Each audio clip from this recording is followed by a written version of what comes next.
السلام عليكم ورحمة الله وبركاته. إن الحمد لله نحمده ونستعينه ونستغفره ونعوذ بالله من شرور أنفسنا ومن سيئات أعمالنا. من يهده الله فلا مضل له ومن يضلل فلا هادي له. ونشهد أن لا إله إلا الله وحده لا شريك له ونشهد أن محمدا عبده ورسوله. أما بعد، قال الله تعالى في القرآن العظيم والفرقان المجيد: أعوذ بالله من الشيطان الرجيم. بسم الله الرحمن الرحيم.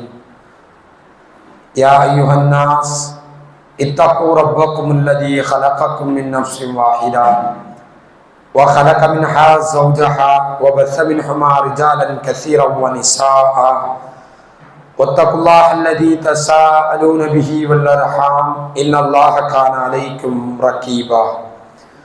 يا أيها الذين آمنوا اتقوا الله حق تقاته ولا تموتن إلا وأنتم مسلمون. يا أيها الذين آمنوا اتقوا الله وقولوا قولا سديدا يصلح لكم أعمالكم ويغفر لكم ذنوبكم ومن يطع الله ورسوله فقد فاز فوزا عظيما. رب اشرح لي صدري ويسر لي أمري واحلل عقدة من لساني يفقه قولي. ربي زدني علما. سبحانك لا علم لنا إلا ما علمتنا إنك أنت العليم الحكيم. وقال نبينا صلى الله عليه وسلم: إن أصدق الحديث كتاب الله وأحسن الهدي هدي محمد وشر الأمور محدثاتها وكل محدثة بدعة وكل بدعة ضلالة وكل ضلالة في النار. கண்ணியத்துக்குரிய அல்லாஹ்வின் நல்லடியார்களே, புகழனைத்தும் ஏக இறைவனாகிய அல்லாஹ் ஒருவனுக்கே உண்டாகட்டுமாக. சாந்தியும் சமாதானமும் உயிரிலும் மேலான முஹம்மது ரசூலுல்லாஹி ஸல்லல்லாஹு அலைஹி வஸல்லம் அவர்கள் மீதும் அவர்களுடைய வழிமுறையை தங்களால் இயன்றவரை பின்பற்றி வாழ்ந்த சத்திய சஹாபாக்கள் சஹாபிய பெண்மணிகளின் மீதும் அனைத்து நல்லடியார்கள் மீதும் குறிப்பாக இங்கே அமர்ந்திருக்கக்கூடிய நம் அனைவரின் மீதும் அல்லாஹுடைய சாந்தியும் சமாதானமும் என்றென்றும் நின்று நிலவட்டுமாக. அல்ஹம்துலில்லாஹ். கண்ணியத்துக்குரிய அல்லாஹ்வின் நல்லடியார்களே, ரமலானுடைய ஏறக்குறைய கடைசி நாளாக இன்னும் இருந்தால் இன்னும் ஒரு நாள் இந்த அளவில் கடைசி பகுதியில் நாம் எல்லாம் அமர்ந்திருக்கிறோம். அல்ஹம்துலில்லாஹ். அல்லாஹ்வுக்கே புகழ் அனைத்தும். இன்றைய தினம் ஒற்றைப்படை இரவாக இருக்கின்ற காரணத்தினால் நபிகள் நாயகம் ஸல்லல்லாஹு அலைஹி வஸல்லம் அவர்கள் கூறிய அந்த நபி மொழியை, அதாவது அல்லாஹும்ம இன்னக அஃபூன் துஹிப்புல் அஃப்வ ஃபஅஃபு அன்னி, யா அல்லாஹ், நீ மன்னிக்கக்கூடியவன், மன்னிப்பதை விரும்பக்கூடியவன், எனவே எனது பாவங்களை மன்னிப்பாயாக என்ற இந்த துவாவை நாம் அதிகமாக ஓத வேண்டும் என்பதை நினைவு கூறியவனாக. அல்ஹம்துலில்லாஹ். நம்மில் பாதி பேர் இரவு தொழுகையில் பாதி அளவு நிறைவேற்றியவர்களாகவும் இன்னும் நிறைவேற்றி இருக்கக்கூடியவர்களாகவும் அமர்ந்திருக்கிறோம். அல்ஹம்துலில்லாஹ். இன்றைய தினம் நாம் ஒரு சில மார்க்க விஷயத்தை பார்க்க இருக்கிறோம். அல்ஹம்துலில்லாஹ். அல்லாஹ் ரப்புல் ஆலமீன் தன்னுடைய திருமறை குர்ஆனில் ஏராளமான இடங்கள்ல மறுமையை பற்றி சொல்வான். வல் ஆஹிரத்து கைரும் வ அபகா, மறுமை இருக்கிறதே அது சிறந்தது, நிலையானது என்று அல்லாஹ் ரப்புல் ஆலமீன் சொல்வதை பார்க்க முடியும். இந்த உலகத்துல நாம் எவ்வளவுதான் சிரமப்பட்டு சம்பாதித்தாலும், எவ்வளவுதான் சேர்த்து வைத்திருந்தாலும், எப்படியெல்லாம் வாழ வேண்டும் என்று நாம் கனவு கண்டாலும் எல்லாம் ஒரு லிமிட் வரைக்கும் தான், ஒரு அளவோடு அது முடிந்துவிடும். உதாரணத்துக்கு சொல்ல வேண்டும் என்றால், நாமெல்லாம் என்ன நினைக்கிறோம்? ரொம்ப பொருளாதாரத்தை மிக அதிகமாக சம்பாதிக்கக்கூடியவர்கள் ரொம்ப நிம்மதியாக வாழ்ந்து கொண்டிருக்கிறார்கள், ரொம்ப சந்தோஷமாக இருக்கிறார்கள் அப்படின்னு நாம் நினைக்கிறோம். ஆனால் யதார்த்தத்தை பார்த்தால் மிகப்பெரிய அளவுல சொத்துள்ளவர்கள், செல்வந்தர்கள் நம்மை விட சிரமத்திற்குரியவராக இருப்பதை பார்க்க முடியும். உலகத்துல சம்பாதித்துக் கொண்டே இருக்கிறோம். சம்பாதிக்கக்கூடிய காலகட்டத்துல என்ன நாம் நினைக்கிறோம் என்று சொன்னால், பிற்காலத்துல உட்கார்ந்து நிம்மதியா சாப்பிட வேண்டும், நிம்மதியாக வாழ வேண்டும் என்பதற்காக ஏராளமான பொருளாதாரத்தை சேர்க்கிறோம். ஆனால் நிம்மதியா உண்வதற்காவது முடியுதா? யோசிச்சு பாருங்களேன். அதிகமான மக்களுடைய நிலை என்ன? ஒரு டீ கடைக்கு போறோம், அல்ல ஒரு விருந்தாளியுடைய வீட்டுக்கு போறோம், டீ போடுவாங்க. டீ போட்டாச்சுன்னா இதுல சுகர் போட்டீங்களா, சர்க்கரை போட்டீங்களான்னு கேட்போம். டீல என்ன போடுவாங்க? சர்க்கரை தான் போடுவாங்க. ஆனால் அவருடைய நிலை என்ன? பொருளாதாரத்தை சேர்த்து வைக்கிறார். எதுக்கு? ரொம்ப சுவையா சாப்பிடணும், ரொம்ப நிம்மதியா சாப்பிடணும், ரொம்ப தாராளமாக நிம்மதியாக வாழ வேண்டும் என்று. ஆனால் ஒரு டீயை குடிக்க முடிய மாட்டேங்குது. பல பேருக்கு சர்க்கரை நோய், சுகர் என்று சொல்லக்கூடிய அந்த நோய் ஏற்படுகிறது. இன்னும் சில பேருக்கு பிளட் பிரஷர், பிபி. அதனால என்ன? உப்பு சாப்பிடக்கூடாது. தமிழ்ல உப்பில்லா பண்டம் குப்பையிலேன்னு சொல்லுவாங்க. உப்பு போடாத சாப்பாடு குப்பையில போட்டுருணும். ஆனா அதை அவர் சாப்பிடுவார். அதாவது சுவை என்றால் ஒண்ணு இனிப்பு சுவை, இன்னொன்று உப்பு சுவை. ரெண்டுமே சாப்பிட முடியாத அளவுக்கு வசதி இருக்கிறது, பொருளாதாரம் இருக்கிறது, ஆனால் முடிய மாட்டேங்குது. அப்ப இந்த உலகம் என்பது ரொம்ப ரொம்ப நாம் சம்பாதிக்க முடியும், ஆனா அற்பமானது, அழிந்து போகக்கூடியது. மறுமை வாழ்க்கை, இந்த உலகத்துல நோய்கள் ஏற்படும், முதுமைகள் ஏற்படும், பலகீனங்கள் ஏற்படும். இப்படி ஒவ்வொரு விஷயமும் நம்ம இதெல்லாம் வரக்கூடாதுன்னு நினைக்கிறோமோ எல்லா விஷயங்களும் நம்மை தேடி தேடி வந்து கொண்டே இருக்கிறது. மரணம் ஏற்படுகிறது, கவலைகள் ஏற்படுகிறது, இப்படி பல பிரச்சனைகள் இந்த உலகத்தை பொறுத்த வரைக்கும் வந்து கொண்டே இருக்கிறது. ஆனால் இறைவன் சொல்கிறான், மறுமை சிறந்தது என்று இறைவன் சொல்கிறான். மறுமையில மரணம் கிடையாது, மறுமையில முதுமை கிடையாது, மறுமையில நோய் கிடையாது, மறுமையில நல்லடியார்களுக்கு கவலை கிடையாது. அப்ப இப்படி எல்லா விஷயத்திலேயும் மிக சிறந்ததாக இருக்கக்கூடியது என்னது? மறுமை வாழ்க்கை. திருமறை குர்ஆன் வசனத்தை நாம் படித்து பார்த்தால் தெரியும். அல்லாஹ் ரப்பல் ஆலமீன் சில மனிதர்களை பற்றி சொல்லுவார். அவர்கள் அல்லாஹ்விடத்துல துஆ செய்வார்கள், ரப்பனா ஆத்தினா ஃபித் துன்யா, யா அல்லாஹ் எங்களுக்கு இந்த உலகத்தை வழங்குவாயாக. இப்படி கேட்கக்கூடிய மக்களுக்கு மறுமையில ஒண்ணுமே கிடையாதுன்னு இறைவன் சொல்றான். எப்படி? யா அல்லாஹ் எங்களுக்கு இந்த உலகத்தில் நன்மை வழங்குவாய், உலகத்துல மட்டும் நன்மை, மறுமை பத்தி கேட்க மாட்டான். அல்லாஹ் சொல்றான், குர்ஆனுடைய வசனம் இது. மறுமையில அவனுக்கு ஒண்ணுமே கிடையாது. ஆனால் நாம் எப்படி கேட்கிறோம்? ரப்பனா ஆத்தினா ஃபித் துன்யா ஹஸனா வ ஃபில் ஆখিরাতি ஹஸனத்தன் வ கினா அதாபன்னார். இந்த உலகத்திலும் நன்மை வழங்குவாயாக, மறுமையிலும் நன்மை வழங்குவாயாக, நரக நெருப்பின் வேதனையிலிருந்து எங்களை பாதுகாப்பாயாக. இந்த உலகம் தேவை, அது ஒரு லிமிட், ஒரு அளவு வரைக்கும் தேவை. இந்த உலகமா மறுமையா என்று வந்தால் மறுமைதான் முக்கியமானது, மறுமைதான் மிக மிக சிறந்தது என்பதை நம்ம உள்ளத்துல பதிவு செய்யணும். அந்த மறுமை சிந்தனை நபி தோழர்களுடைய உள்ளத்துல ஆணித்தரமாக நபிகள் நாயகம் ஸல்லல்லாஹு அலைஹி வஸல்லம் அவர்கள் பதித்தார்கள். அதன் விளைவினால எதை வேண்டுமானாலும் அவர்கள் செய்வதற்கு துணிந்தார்கள். எவ்வளவு தியாகத்தையும் அவர்களுக்கு செய்வது பெரிய பிரச்சனையாக, பெரிய விஷயமாக தெரியல. இப்போ தாய்லாந்துல, பர்மாவில் எர்த்துகாக், அதாவது நிலநடுக்கம், பூகம்பம் ஏற்படுது. அது எந்த அளவிற்கு பாதிப்பை ஏற்படுத்தி இருக்குது? பல ஆயிரம், பல நூறு பில்டிங்கு அப்படி சர்வ சாதாரணமா சீட்டுக்கட்டு சரிவதை போன்று சரிந்து விடுது. யோசித்து பாருங்கள். ஏறக்குறைய 10,000 பேர், தோராயமும் சொல்றாங்க 10,000 மக்கள் இதுவரைக்கும் மரணித்திருப்பார்கள் அப்படின்னு. அப்ப எவ்வளவு எவ்வளவு பிரம்மாண்டமான ஒரு கட்டிடம்! அல்லாஹ்வுடைய ஆற்றல்ல ஒரு சிறிய தொகை, ஒரு சின்ன ஒரு செகண்ட் தான், எல்லாமே இருக்கிற மாதிரி தான் இருக்குது, ஒண்ணுமே இல்லை. எந்த அளவுக்கு அதனுடைய பவர் நம்ம வெளியே பார்க்கிறோம். விஞ்ஞானிகள் சொல்கிறார்கள், பூமிக்கு கீழே பல கிலோமீட்டர் கீழே ஒரு அதிர்வு ஏற்படுது. அது எப்படிப்பட்ட அதிர்வுனா, ஏறக்குறைய 330 அணுகுண்டுகள் வெடித்தால் எவ்வளவு பவர் ஏற்படுமோ அந்த பவர் பூமிக்கு உள்ளாடி ஏற்படுதான். அணுகுண்டுனா என்ன தெரியுமா? அணுகுண்டுனா என்ன தெரியுமா? ஹிரோஷிமா நாகசாக்கின்னு சொல்லக்கூடிய ஜப்பான்ல இருக்கக்கூடிய ஒரு பகுதியில அமெரிக்காக்காரன் அணுகுண்டை போட்டான். போட்ட மாத்திரத்துல 1 மணி நேரத்துக்குள்ள பல லட்சம் பேர் வரணும், 1.5 லட்சம் பேர் போட்டு சில மணி நேரம். இன்றைக்கு வரைக்கும் அங்கு பிறக்கக்கூடிய குழந்தைகள் முடமாக பிறப்பார்கள், குருடராக பிறப்பார்கள். அந்த அளவுக்கு அந்த அணுகுண்டினுடைய பவர் ஒண்ணு போட்டதுக்கு. ஆனால் இன்னைக்கு விஞ்ஞானம் சொல்லுது பல அணுகுண்டுகள் வெடிக்கக்கூடிய ஏறக்குறைய 33 அணுகுண்டுகள் வெடிக்கக்கூடிய அளவுக்கு பவரானதுதான் இந்த எர்த்துக்வேக், பூமிக்கு பல கிலோமீட்டர் கீழே ஏற்படுகிறது என்று விஞ்ஞானம் சொல்கிறது.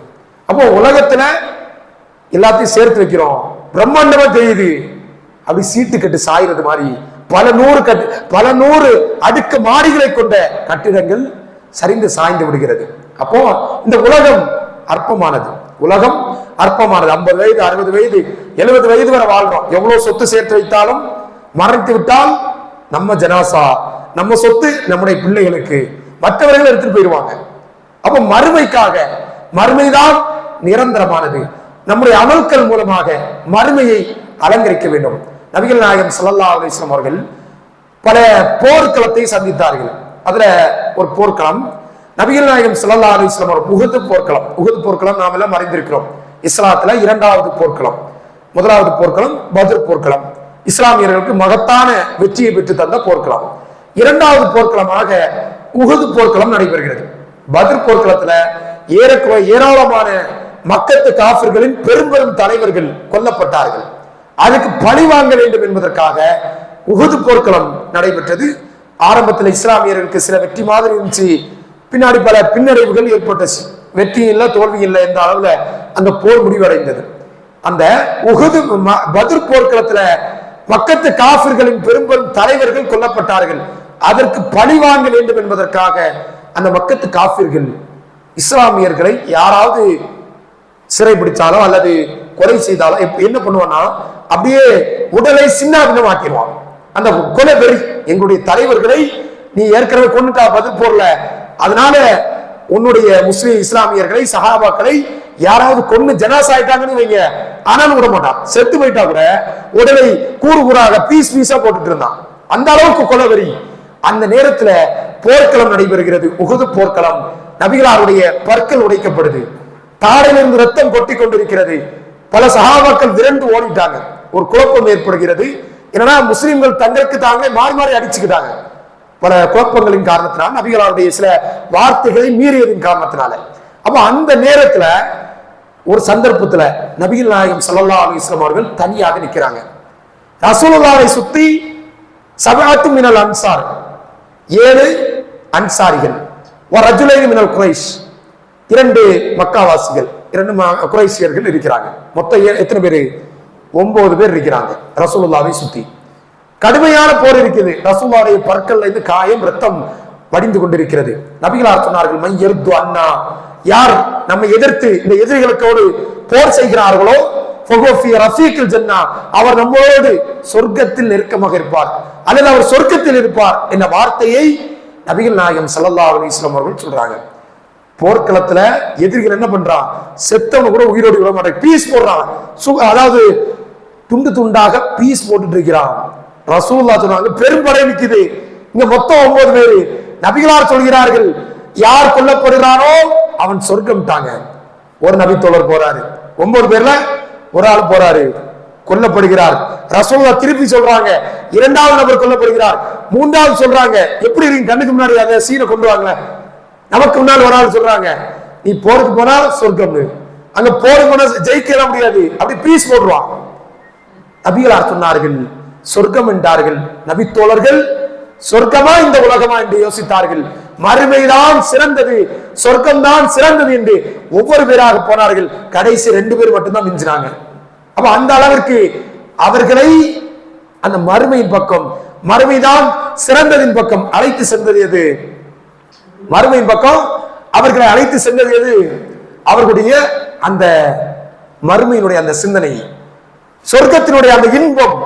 நபிகள் நாயகம் ஸல்லல்லாஹு அலைஹி வஸல்லம் அவர்கள் சொல்வார்கள், சொர்க்கத்துல ஒரு கால் அடி இடம் கிடைப்பது அல்லது ஒரு சாட்டு அளவு இடம் கிடைப்பது இந்த உலகம் அதில் உள்ள அனைத்தை விட சிறந்தது என்று சொன்னார்கள். நபி தோழர்கள் அதை பார்த்தாங்க. இந்த உலகத்தில் பீஸ் போட்டா ஓகே, இந்த உலகத்தில் கொலை செய்தால் ஓகே, அந்த சொர்க்கம் கிடைக்கும், அந்த சொர்க்கத்தில் சிறந்த வாழ்க்கை கிடைக்கும் என்று நம்பினார்கள். எதை பத்தியும் கவலைப்படல, போனார்கள். இன்னைக்கு பார்த்தீங்கன்னா நம்முடைய நாட்டுல, நம்முடைய நாமெல்லாம் வரைந்திருக்கிறோமான்னு தெரியல, யூபியில எவ்வளவு அநியாயம் பண்ற பாருங்க, எத்தனை அநியாயங்கள். பள்ளிவாசல் எல்லாம் மூடிடுறான், ஒரு பெரிய பிரச்சனையே கிடையாது. என்ன பண்றான்னா, இந்த பள்ளியில ஒரு சிலை இருக்குது அப்படின்னு ஒரு கேஸை போட்டுடுறான். கேஸை போட்டா விசாரிக்கணும், என்ன பண்ணிடுறான், காவல்துறை உடனே கேட்டுக்கு போட்டு. எவ்வளவு பரிதாபமான நிலைனா, பள்ளிவாசலை எல்லாம் பெரிய பெரிய பள்ளிவாசல்கள் எல்லாத்தையும் க்ளோஸ் பண்ணிடுறான். மக்கள் என்ன பண்றாங்க, ரோட்ல தொழுறாங்க. ஜும்மாவுடைய நேரத்துல கூட்டம் கூடியிருது, ரோட்டில் சஜிதா செய்து கொண்டிருக்கிறார்கள், காலால மிதிக்கிறான். அவ்வளவு கொடூரமாக இருக்கிறது இந்த அநியாயக்காரர்கள். அல்லாஹ் போதுமானவர்களை பார்த்துக் கொள்வதற்கு. அப்ப இன்னும் இப்படி கிடைக்கக்கூடிய எந்த அளவுக்கு பேசி இருக்கிறார் என்றால், பெருநாள் தொழுகை நடத்தினால், ரோட்ல தொழுகை நடத்தினால் பாஸ்போர்ட்டை பறிமுதல் செய்துவேன், லைசன்ஸை பறிமுதல் செய்து விடுவேன். யோசிச்சு பாருங்கள், அல்லாஹ் ரப்புல் ஆலமீன் நமக்கு எவ்வளவு பாக்கியத்தை தந்திருக்கிறான். அழகா பள்ளியில தொழுறோம், அழகா வீட்டுல தொழுறோம், இப்படி நிம்மதியாக நாம் வாழ்ந்து கொண்டு இருக்கிறோம். அது மட்டுமல்ல, இன்னும் எப்படியாவது ஒரு கலவரத்தை ஏற்படுத்தணும், எப்படியாவது முஸ்லிம்களை படுகொலை செய்ய வேண்டும் என்பதற்காக நீங்க அடுத்த திட்டம் என்னது, அடுத்த ஒரு 9 நாட்களுக்கு கறி சாப்பிடக்கூடாது. மாட்டுக்கறி எப்பவுமே பேன். மாட்டுக்கறி பிற வட மாநிலங்களோ பல மாநிலங்களோ தடைதான். பெங்களூர்ல கூட பல ஆட்கள் இதுக்கு முன்னாடி உள்ள ஆட்சியில வரைக்கும் மாட்டுக்கறி சாப்பிடக்கூடாது. இப்ப சாப்பிட அனுமதி கொடுத்திருக்காங்கன்னு நினைக்கிறேன். இதற்கு முன்னாடி உள்ள ஆட்சி இருந்த வரைக்கும் மாட்டுக்கறி சாப்பிடக்கூடாது. ஆனால் கோழி, மீன், அங்க ஏதோ இந்துக்களுக்கு ஒரு பண்டிகை நடைபெறுகிறதா, அதனால இன்னும் நாளையில இருந்து ஏறக்குறைய 9 நாட்களுக்கு கறி சாப்பிடக்கூடாது, சிக்கன் சாப்பிடக்கூடாது, மாட்டுக்கறி எப்பவுமே சாப்பிடக்கூடாது. எந்த அளவுக்கு அடக்குமுறை அநியாயம் செய்து கொண்டே இருக்கிறார்கள். அப்போ இப்படி இஸ்லாத்தை பின்பற்றி வாழ்ந்தால் பல சிரமங்கள், பல பிரச்சனைகள் வரதான் செய்யும். அதுல மாற்றுக்கிறதுல நம்முடைய இலக்கு மறுமையாக இருக்கணும். மறுமைதான் சிறந்தது என்பதை நம்முடைய உள்ளத்துல பதிவு செய்ய வேண்டும். ஏராளமான செய்திகளை சொல்ல முடியும். நபிகள் நாயகம் ஸல்லல்லாஹு அலைஹி வஸல்லம் அவர்கள் முஅத்தா என்று சொல்லக்கூடிய போர்க்களத்தை சந்தித்தார்கள். ரசூலுல்லாஹ் கலந்துக்கல, நபி தோழர்களை அனுப்பினார்கள். அந்த முஅத்தா என்று சொல்லக்கூடிய போர்க்களத்துல ஏறக்குறைய 2 லட்சம் பேர் கலந்துக்கிட்டாங்க. எதிரிகள் எத்தனை பேரு? 2 லட்சம் பேர். ரசூலுல்லாஹி ஸல்லல்லாஹு அலைஹி வஸல்லம் அவர்கள் ஒரு சிறிய படையை அனுப்புறாங்க. மக்கள் குறைவான படை தான் இருக்குன்னு நினைச்சுட்டு அனுப்புறாங்க. 3000 பேர் அனுப்புறாங்க. அங்க போய் பார்த்தா 1 லட்சம் சொல்லி 2 லட்சம் வந்து நிற்குது. பெரும் படை ரோமர்களை எதிர்ப்பதும் தற்கொலை செய்வதும் சமம் ஒண்ணுதான் அப்படின்பாங்க. அவ்வளவு பெரும் பலசாலிகள்லாம் நிக்கிறாங்க. நபி தோழர்களுக்கு ஒரு தடுமாற்றம் ஏற்படுகிறது. அந்த நேரத்துல போர்ப்படை தளபதியாக இருந்த மற்ற நபி தோழர்கள், அப்துல்லா பின் ரவாஹா போன்ற நபி தோழர்கள் அந்த மக்களை பார்த்து சொன்னார்கள், நீங்கள் எதை நம்பி போருக்கு வந்தீங்க? உங்களுடைய ஆயுதத்தை நம்பிதான் வந்தீர்களா, அல்லது அல்லாஹ்வுடைய உதவியை நம்பி வந்தீங்களா? நாம் இன்றைக்கு மரணித்தால் நாளைக்கு சொர்க்கம், எதிரிகள் மரணித்தால் அவனுக்கு நரகம் என்பதை மிக ஆக்ரோஷமாக வீர உரையாற்றினார்கள் சஹாபாக்கள். 3000 பேர். கற்பனை கூட உலகத்துல எந்த போரும் கூட இது மாதிரி நடந்திருக்குமான்னு தெரியாது. 3000 பேர் 2 லட்சம் பேர்களை 100 பேருக்கு 3 பேர், 100 பேர் அடிக்கிறதுக்கு 3 பேர் சாத்தியப்படுமா? சாத்தியப்படுத்தி காட்டினான் அல்லாஹ் ரப்பல் ஆலமீன். போர்க்களத்தை சந்தித்தார்கள். போருக்கு முன்னாடியே ரசூலுல்லாஹ் சொன்னாங்க, இந்த போர்க்களத்துல ஸைத் என்று சொல்லக்கூடிய ஸைத் பின் ஹாரிஸா இவர் போர்ப்படை தளபதியா இருப்பார். இஸ்லாத்தினுடைய கொடியை கையில் தூக்கிக் கொள்வார். அவர் கொல்லப்பட்டால் அதற்கு பிறகு ஜாஃபர் பின் அபி தாலிப் என்று சொல்லக்கூடிய நபி தோழர் இஸ்லாத்தினுடைய கொடியை தன்னுடைய கையில் தூக்கிக் கொள்வார். அவர் கொல்லப்பட்டால் இறுதியாக அப்துல்லா பின் ரவாஹா ரலியல்லாஹு அன்ஹு அவர்கள் இஸ்லாத்தினுடைய கொடியை தங்களுடைய கையில தூக்குவாங்க, ஏற்றுக்கொள்வார்கள். ரசூலுல்லாஹ் எந்த போர்லைன்னு இவர் கொல்லப்பட்டால் அவர், அவர் கொல்லப்பட்டால் அவர் அப்படின்னு சொன்னதே கிடையாது. இதுல மறைவான ஒரு தகவல் என்னன்னா, இவர் கொல்லப்பட்டால் அவர் அப்படின்னா இவர் கொல்லப்படுவார் அப்படிங்கிற தகவலை நபிகளார் மறைமுகமாக சொன்னார்கள். ஆனாலும் நம்மிடத்துல சொல்லப்படுது, நீங்க கொல்லப்பட்டா இன்னொருவர், நம்ம போருக்கு போவோமா, வயிற்று வலி கால் வலி படுத்துவோம். நபி தோழர்கள் போனார்கள். நபி தோழர்கள் போனார்கள்.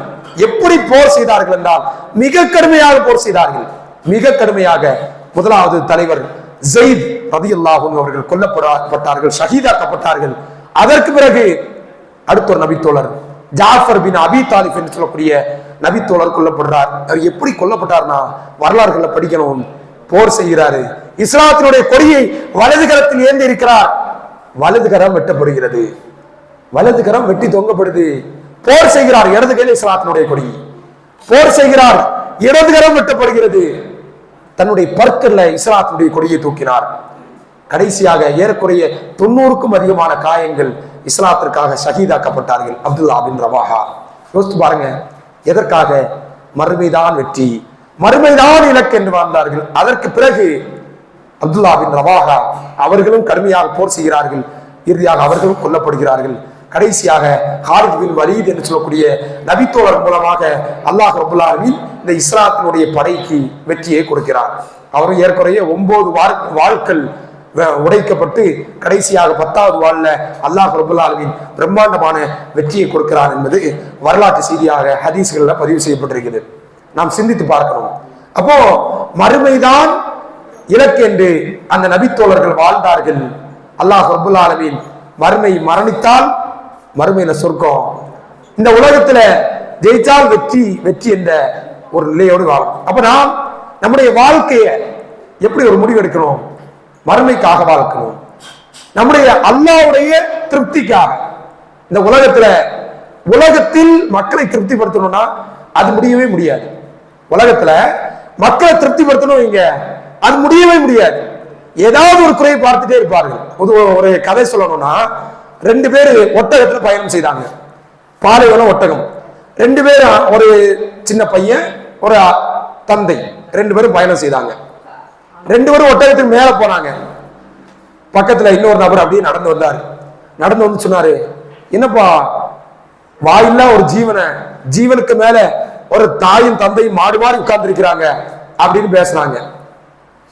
இது யாருக்கு? அந்த தந்தை கேட்டுருச்சு. அவர் என்ன சொல்றாரு, சரி ஓகே, நீ கொஞ்ச நேரம் ஒட்டகத்துக்கு மேல தன்னுடைய பையனை, நீ கொஞ்ச நேரம் ஒட்டகத்துக்கு மேல ஏறி, நான் கீழே நடக்கிறேன், அடுத்து பாதி தூரம் நீ மேல உட்காரு, அடுத்து நான் கீழே உட்காடுறேன். இப்படின்னு பயணம் போயிட்டே இருந்துச்சு.